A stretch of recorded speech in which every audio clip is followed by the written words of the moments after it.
Hi folks, Advanced Fishing and Outdoor here. Some comments have come in where people have been asking about making pipe jigs with used copper pipe, and of course the used copper pipe, especially if it's been pulled from remodel jobs and in dirty locations, it can be pretty oxidized like this. It's probably best, if you're concerned about that and you want to clean it up, is to do that before you pour the lead. That's probably the wisest thing to do. What methods people use, of course, are sandpaper, Scotch Brite pads, and so forth. But if you want to do this chemically, you can actually use just good old white distilled vinegar, and the acid will actually etch it and will clean that copper off. Now, depending on how dirty it is, it may take longer, but it's fairly effort-free. So I'm just going to go ahead and do this and demonstrate this and put this in here for about an hour. So I'm going to go ahead and pour my white vinegar in here. Here's my 2 test samples.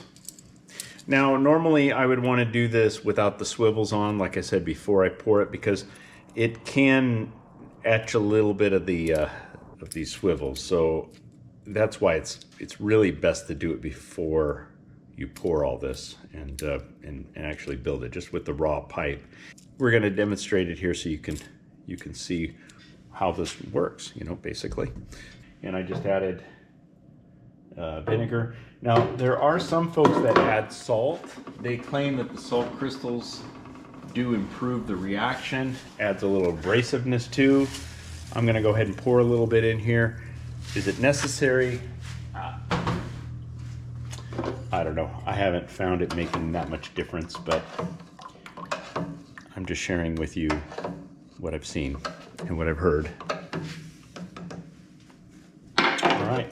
As you can see, this baby's pretty bad. So let's go ahead and pop that in. And it's not going to be all the way, so you can kind of use that as a control. This one's not as bad, this 1/2 inch pipe, but it still has some green oxidation on here.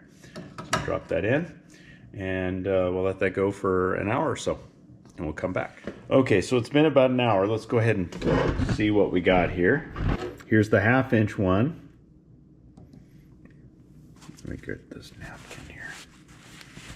And you can see a clear line. This is where it was above the vinegar, and this is the lower section. And yeah, I did a pretty good job of cleaning that up. Okay, so I'd want to rinse this under some water, maybe even some water mixed with baking soda in a bucket. That would neutralize the vinegar, but that's just a suggestion. Okay, let's look at this guy.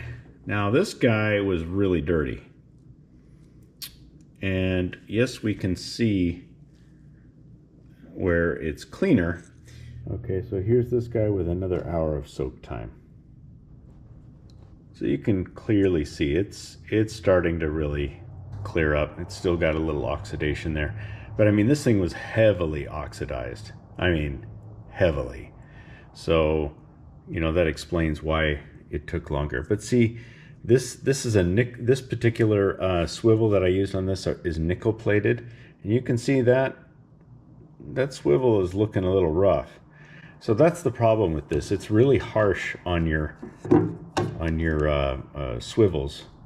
So that's why I suggest that you do, if you're trying to just do it with the minimal amount of effort and minimal amount of damage, when you cut these, put them in the vinegar solution before you start putting your swivels and getting everything rigged up, and before you do the lead pour. And then that's going to save you a lot of effort and save any potential damage to these swivels. So at any rate, now you know, if you even want to go down this path.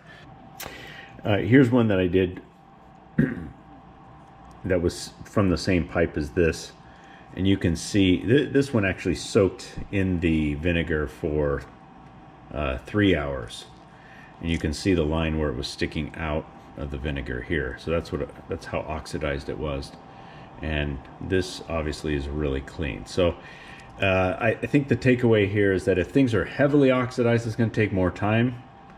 And if they're not as oxidized like this, you know, it's an hour and it does pretty good. So at any rate, hopefully this information is helpful, and hopefully this helps you when you're making your pipe jigs.